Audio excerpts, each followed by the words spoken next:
Os hereges não se cansam, não dormem e não param. Não começa pela teologia da libertação, não, que isso assusta muita gente. Os inimigos da igreja estão vivos e estão agindo firmemente. Começa pelo tema socioambiental. Muita gente ainda acha que é exagero da minha parte achar que o pessoal da teologia da libertação está ativo e trabalhando e que eu estou vendo comunista debaixo da cama.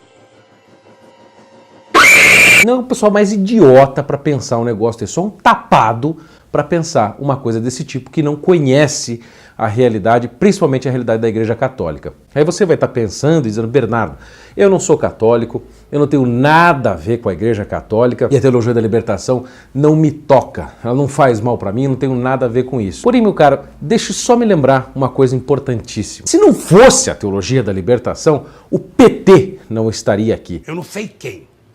Não sei quem. Muito provavelmente, a aliança toda que se formou com o Foro de São Paulo também não existiria por causa da influência da teologia da libertação na colocação de presidentes ou de governos e de culturas esquerdistas e progressistas em vários governos aqui da América Latina. Nicarágua, por exemplo, é um desses exemplos e tantos outros que o próprio pessoal da teologia da libertação reconhece. Se a nossa vida hoje no Brasil está uma desgraça, nós estamos tentando sair desta lama lentamente com o governo Bolsonaro e isso vai demorar muito tempo mesmo, é porque, de algum modo, a teologia da libertação contribuiu para que esses governos esquerdistas chegassem ao poder e o número de homicídios aumentasse no Brasil, o nosso ensino caísse a níveis idiotas, estúpidos, somos os piores alunos, né, aí do mundo. A nossa cultura está devastada, a lacração está total, os nossos jornais, universidades, etc., tudo tomado. E as pessoas acham que porque o Bolsonaro está no poder, tudo está resolvido. Mentira, nós precisamos agir na cultura e também dentro da igreja, porque a Igreja Católica, sim, tem e sempre terá um grande poder de influência. E o pessoal da teologia da libertação sabe disto. E uma das pessoas mais importantes dentro deste meio é o seu Frei Beto. Não começa pela teologia da libertação, não, que isso assusta muita gente. Que é um dos agentes políticos mais fortes dentro dessa ideologia, desse produto revolucionário dentro da Igreja Católica que se infiltrou. E recentemente, num grupo que eles criaram lá nos anos 70, chamado Fé e Política, houve uma reunião em que o Frei Beto falou assim, abriu as claras o nível de mendacidade, de maldade e de vagabundo. Não tem palavras para descrever um demônio que é este homem. Eu vou mostrar para vocês o que ele disse no vídeo e vou comentar e explicar aqui para vocês o que este bandido, no sentido eclesiástico da coisa, está fazendo e propondo. Fique atento, porque isso pode chegar até a sua família. Ouça o que o Frei Beto disse no grupo. É sair daqui e fazer tudo isso que a gente debateu esses dias. Sair daqui aonde? Sair do grupo de Fé e Política em que ele estava lá ensinando jovens e adultos católicos revolucionários, católicos entre aspas, a fazer o quê? Reúne na sala da sua casa um pessoal para rezar o terço. Olha que lindo, aí você vai achar que Frei Beto é católico, chamando você para rezar um terço na sua casa. Que lindo, será que ele se converteu? Porque se você chamar para discutir o último livro do Boff, eles não vão não.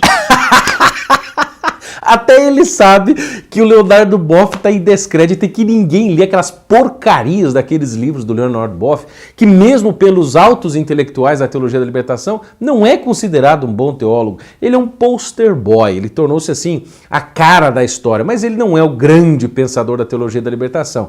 Ele foi usado, vamos dizer, como o garoto propaganda da teologia da libertação, que ninguém lê, aquele livro chato para chuchu, mal escrito, com metáforas e analogias péssimas, né? Ou seja, ninguém aguenta mais ler aqueles livros do Boff. O Frei Beto, obviamente, que é um homem inteligente, percebeu isso e veja o que ele vai propor para solucionar o problema e perverter a igreja e os grupos bíblicos desde dentro. Agora, se você chamar para fazer uma novena para Nossa Senhora de Fátima, eles vão. É claro que a gente vai para fazer uma novena para Nossa Senhora de Fátima. Então, o que ele está dizendo? Não chame as pessoas para discutir o livro do Leonardo Boff ou coisas do gênero. Não começa pela teologia da libertação, não, que isso assusta muita gente. Não chame, porque isso vai dar errado. Você tem que pegar o seu amigo conservador por aquilo que ele gosta, ou seja, rezar um terço e fazer uma novena, por exemplo, a Nossa Senhora de Fátima. E aí, veja o que ele diz para fazer durante esses encontros em que vocês vão rezar o terço com pessoas conservadoras. Ou seja, ele quer perverter esses movimentos conservadores que hoje estão circundando, estão surgindo com grande potência aqui no Brasil. Daí, pedagogicamente, vá trabalhando. E a partir daí, pedagogicamente. Aí que está a saída do negócio. Aqui que está o creme da mandioca, pedagogicamente. Esta é uma grande preocupação do pessoal da Teologia da Libertação. Sempre foi a educação. Se não fosse o método Paulo Freire, a Teologia da Libertação não teria se espalhado pelo Brasil inteiro. Eu não vou poder explicar isso aqui agora. Se você quiser saber sobre isso, vai ter que esperar o meu filme sair, junto com a Vivi Principal, que a gente espera Deus nos ajude, você também reza esse propósito, vai sair antes de outubro. Mas é uma preocupação muito grande deles, desde os anos 70, 80. Veja, vou mostrar para vocês aqui, por exemplo, 3 livros que eu tenho na minha casa. Um deles é do Hugo Asman e do Yun Mossung, que são teólogos da Teologia da Libertação, em que eles fizeram um livro grande pela editora Vozes, Imagine Católica, chamado Competência e Sensibilidade Solidária, Educar para a Esperança, em que eles só trabalham a questão da educação para a Teologia da Libertação. Tudo nesse sentido revolucionário o tempo inteiro. Ou este livro, por exemplo, do Martinho Condini, pela editora Paulus, mais uma vez, uma editora católica, Dom Helder Câmara e Paulo Freire. Fundamentos para uma Educação Libertadora. Mesma coisa, preocupação com a educação o tempo inteiro.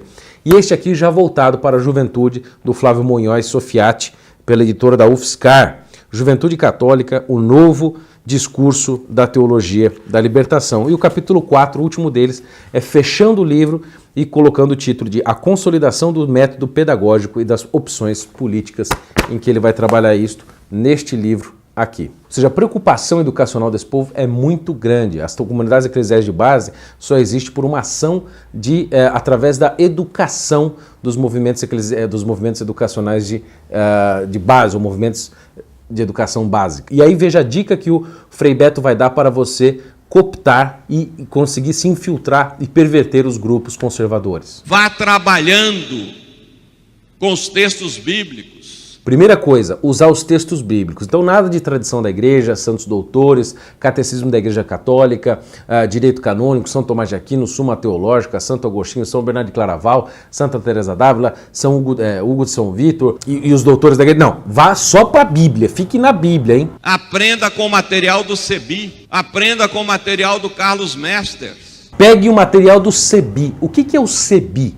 O CEBI é o Centro de Estudos Bíblicos, que foi uma criação do Frei Beto na cadeia, quando ele estava preso durante o regime militar com outros 2 freis na cadeia, em que eles pegaram um método de um belga, um carmelita belga chamado Carlos Mesters, e introduziram na cadeia para ideologizar e para, vamos dizer assim, trazer o conteúdo revolucionário católico, marxista, da Teologia da Libertação para os presos na cadeia. Eles saem de lá, isso em 73. Aí saem de lá em 78, eles criam de fato o CEBI, como uma instituição de fato. Mas o que consiste o método Carlos Mesters? Na página 152 da biografia do Frei Beto, em que os biógrafos dele contam como é que surgiu o CEBI, esse Centro de Estudos Bíblicos, é dita o seguinte sobre a questão do centro do método de Carlos Mesters para introduzir a revolução através da leitura bíblica. Olha só o que é explicado aqui. A pergunta-chave do Frei Carlos Mesters é a seguinte: o que será que esse povo está pensando? Ele se coloca como discípulo dos pobres e vai aprendendo a penetrar naquele universo sem nenhuma chave de interpretação teórica.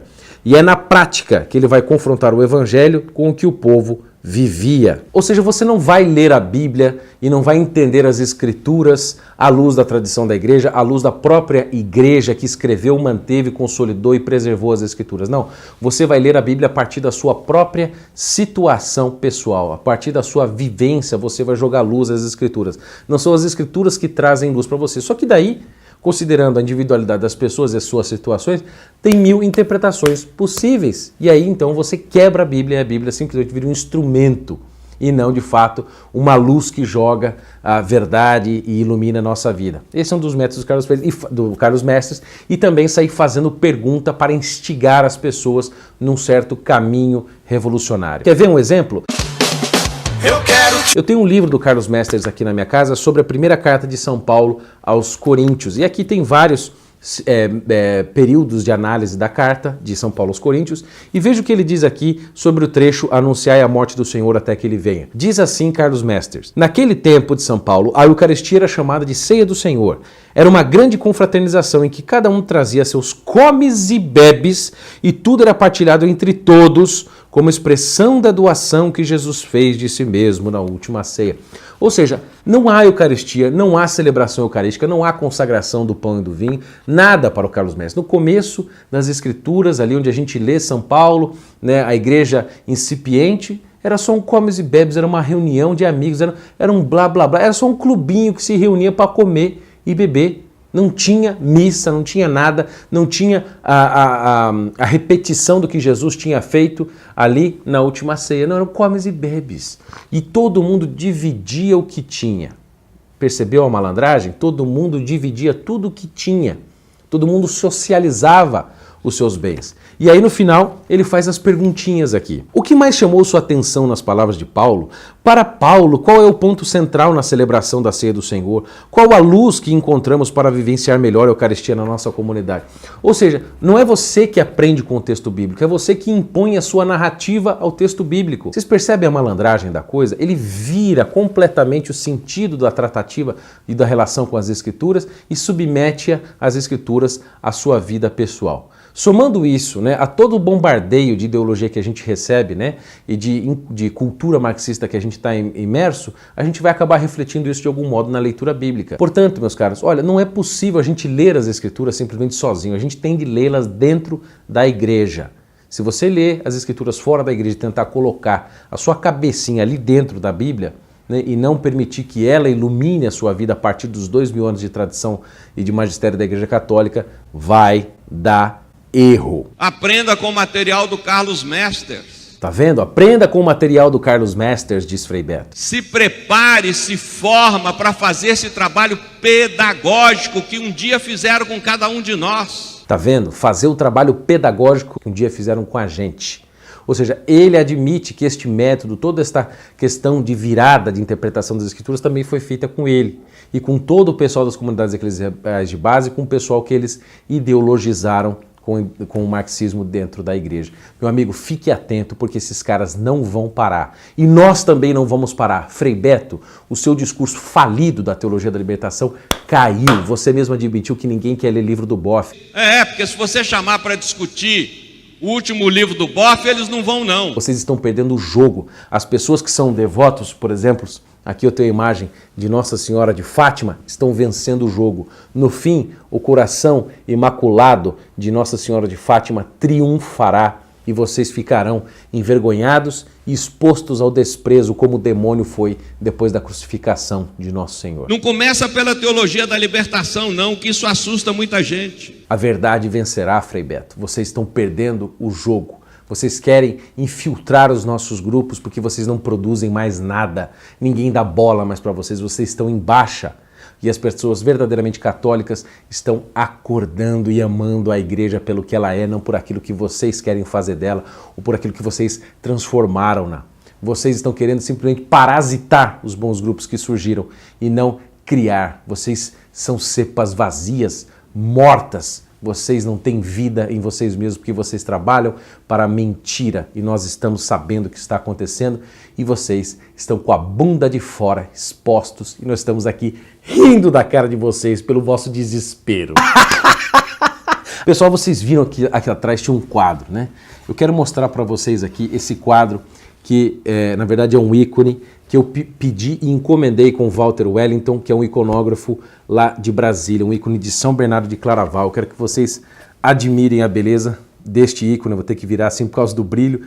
Esse brilho que vocês veem é porque ele é folhado a ouro, tem 3 camadas de ouro e é um ícone maravilhoso que eu encomendei de São Bernardo de Claraval, que é o santo homônimo. E quero agradecer aqui o Walter Wellington. Quem quiser segui-lo nas redes sociais e ter acesso ao trabalho dele, encomendar o trabalho do Walter Wellington, os links estão aqui embaixo. Ele vem inclusive com selo de autenticidade. Aqui é um trabalho de um iconógrafo católico, sério e que sabe trabalhar. Muito obrigado, Walter.